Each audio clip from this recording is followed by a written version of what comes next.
Jacob sat in the sterile quiet of his living room, his eyes fixed on the framed photograph of his son, Noah.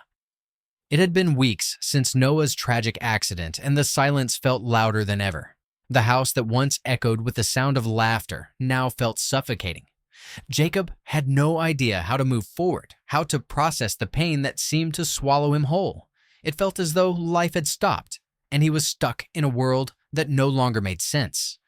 Just when he thought the crushing weight of grief couldn't possibly get worse, something else surfaced. A single piece of paper caught his attention, half hidden beneath a pile of unopened mail. It was a legal document, one he had never seen before, and as his hands trembled, he turned it over to reveal the stark, cold reality. A forged will listing Claire as the sole beneficiary of their home and assets. His heart stopped. Jacob's mind raced, but the truth came crashing down like a tidal wave. Claire, his wife, the one person who had promised to share his burdens in sickness and health, had been plotting against him, using his grief to further her own interests. The discovery was as devastating as it was unexpected. The house he had built with his own hands, the life they had shared together, it all suddenly felt like a lie. But it wasn't just the betrayal of the will. As Jacob dug deeper into the paperwork, it became clear that this wasn't just Claire's doing. Her family, Diana and Howard, had been part of it.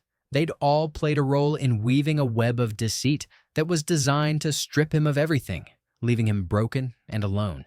The woman he trusted, the family he thought he could rely on, had all turned against him. Jacob's world had been upended, and in its place was only the bitter sting of betrayal. Jacob's mind swirled as the pieces of the puzzle began to fall into place. The documents he had discovered were just the tip of the iceberg. He started going through old files, emails, and records, and each new piece revealed more about the plan Claire and her family had orchestrated. It was a slow, painful process, one that seemed to deepen the wound already festering in his chest. How had he not seen it? How had he let Claire, the woman who had stood by him through thick and thin, manipulate him during his darkest hours? His grief, so raw and all-consuming, had made him blind. He had trusted her implicitly, leaned on her for strength, and all along, she had been using him as a pawn in a much larger game. Jacob couldn't shake the images of Claire and her parents, Diana and Howard, sitting together, laughing, plotting, all the while knowing the devastation they were about to cause him. He had been so vulnerable in his mourning that he hadn't noticed the subtle ways they'd been tightening the noose around his neck. The late-night conversations, the careful manipulation of his emotions. It was all so calculated, so cruel. Desperate to find a way to fight back, Jacob turned to a lawyer named Marcus. Marcus was a seasoned professional, but even he seemed taken aback by the magnitude of the betrayal. As they combed through the forged documents and analyzed the legal implications, Jacob felt the weight of the battle he was about to enter. He was up against more than just a legal fight. He was up against the very people he had once trusted most, but the emotional toll was just as heavy. Every day spent in this battle, uncovering more lies, pushed Jacob further into despair. He had already lost Noah.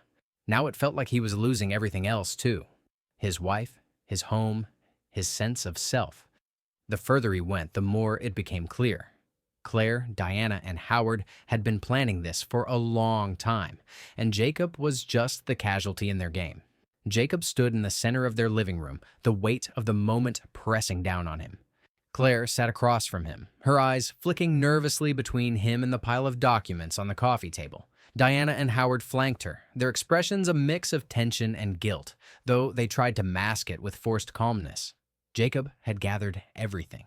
Every forged signature, every altered document, every piece of correspondence that exposed their plan. He'd even gone so far as to record their private conversations, capturing moments of their whispered scheming. The room was filled with the cold hum of the air conditioner, the silence between them thick with anticipation. Without saying a word, Jacob slammed the recordings and papers onto the table. The sound seemed to reverberate through the room, the finality of the action hanging in the air. "You thought I wouldn't find out," Jacob said, his voice eerily calm. "You thought I was too broken to see what you were doing behind my back?" Claire's eyes widened, then flickered with a mixture of defensiveness and shame. She opened her mouth, but Jacob didn't let her speak. "I have everything. The will, the accounts, The forged signatures, everything. His voice was steady now, unwavering. And I'm not going to let you get away with it. Claire shifted uncomfortably in her chair. She glanced at Diana and Howard, then back at Jacob, her expression turning defensive.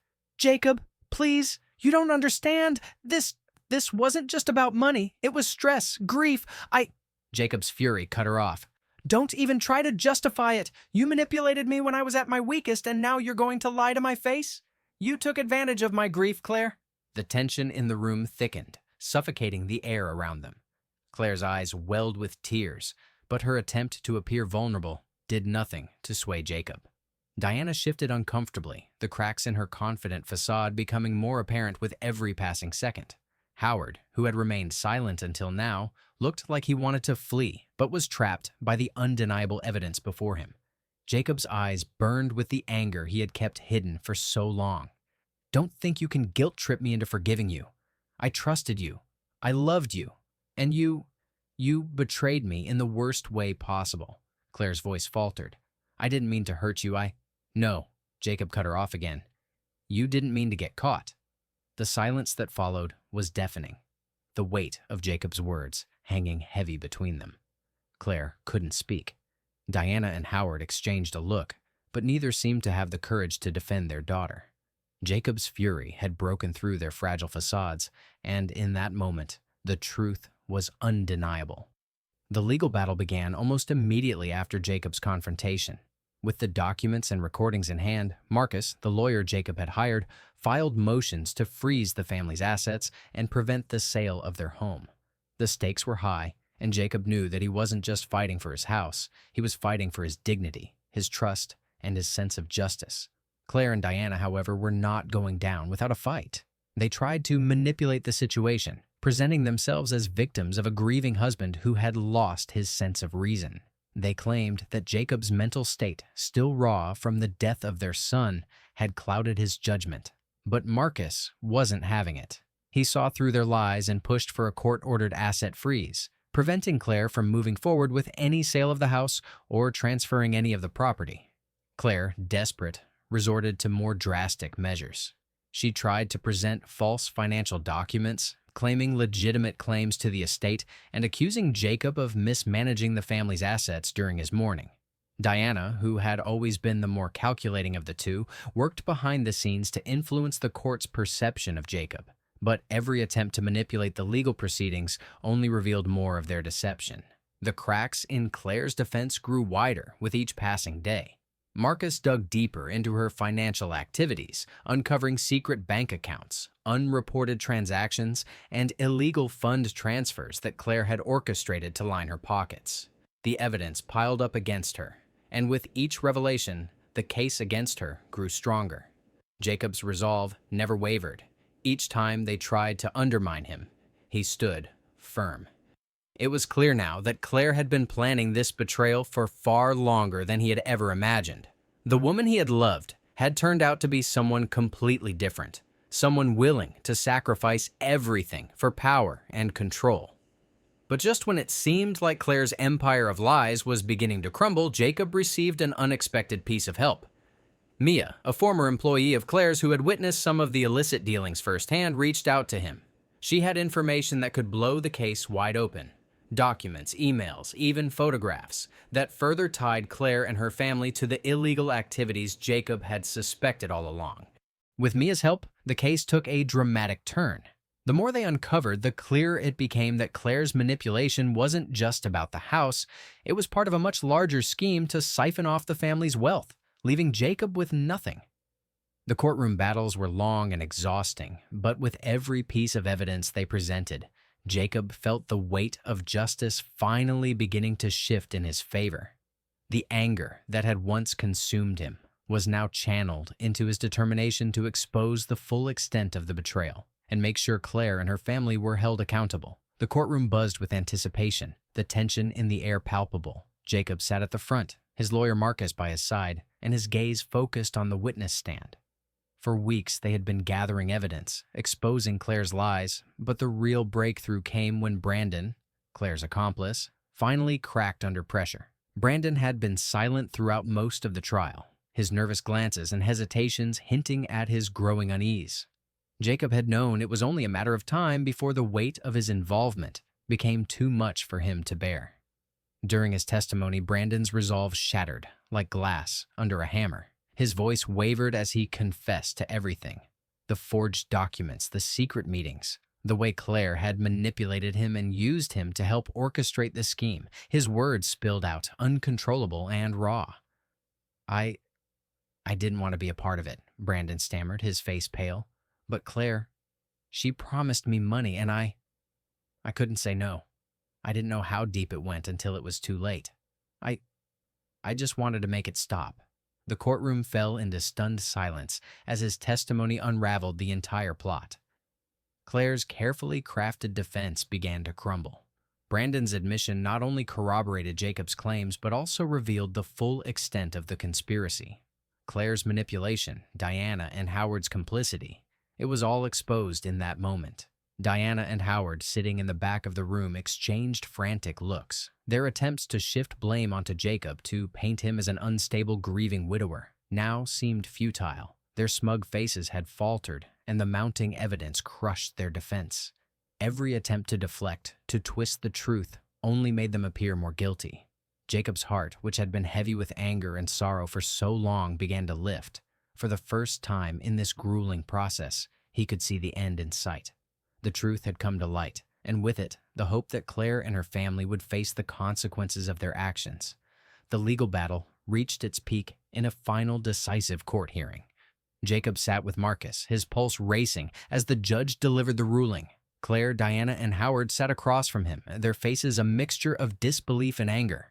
They had never imagined the case would turn against them so thoroughly, but the mounting evidence had left them cornered. The judge's voice rang out clear and firm, announcing the court's decision in Jacob's favor. It was a resounding victory, but it wasn't just about the house or the wealth. It was about justice. Claire and her family had crossed a line, not just in financial betrayal, but in using Jacob's grief as a weapon, and now they would pay for it.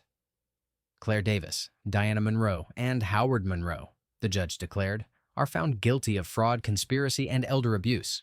The words hit like a hammer, sealing their fate. They will face criminal charges for their actions, and restitution will be required to compensate the plaintiff for damages. Jacob felt a strange mix of relief and emptiness wash over him. The weight of the legal victory was undeniable, but it didn't erase the years of pain, the loss of Noah, or the destruction of trust.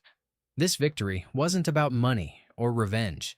It was about reclaiming his life, protecting his son's memory, and finding some semblance of justice in a world that had been cruelly unfair.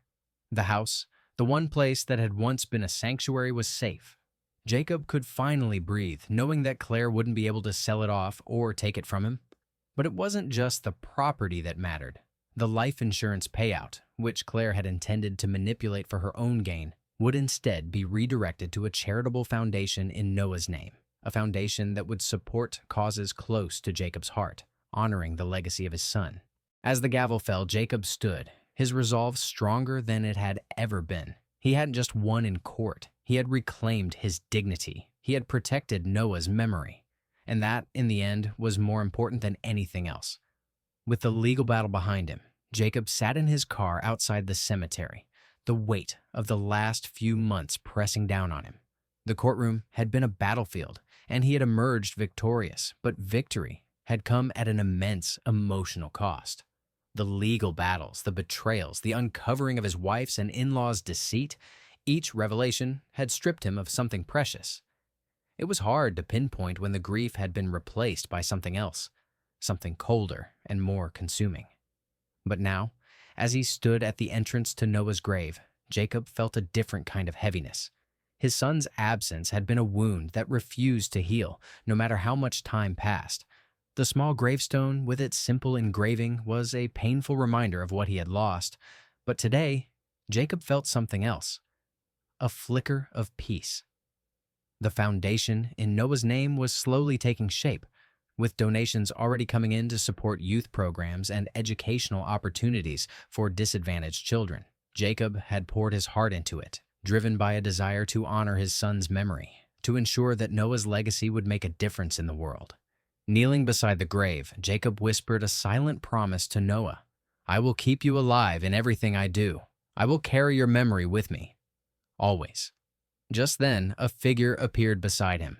His father, who had quietly approached and now stood by his side. Jacob looked up to see the familiar weathered face of the man who had always been there for him, even in the darkest times. Without a word, Jacob's father placed a hand on his shoulder, offering the kind of quiet support that spoke volumes. The simple gesture, a father's love, reminded Jacob that family wasn't just about blood. It was about the connections that endured, the bonds that remained even when everything else seemed to fall apart. His journey was far from over, but today there was hope. The storm had passed, and Jacob could begin to rebuild, not just his life, but his sense of peace. As Jacob and his father stood together at Noah's grave, the moment felt timeless. Words weren't needed. In the quiet company of family, Jacob realized that true strength didn't come from holding on to the past or from battling for revenge. It came from learning to let go of pain, of anger, of the weight of what had been taken from him. As they left the cemetery, Jacob spotted a monarch butterfly fluttering nearby, its wings delicate and bright against the clear sky. It landed on a nearby branch, its stillness a reflection of the calm Jacob was beginning to feel within himself. The butterfly, a symbol of transformation and peace, became a poignant metaphor for his own journey, one of release, of finding freedom in the letting go. Jacob's healing would take time. There would be days of grief, moments of doubt. But today, he knew that the storm had passed, and the road ahead, though uncertain, was filled with the promise of new beginnings.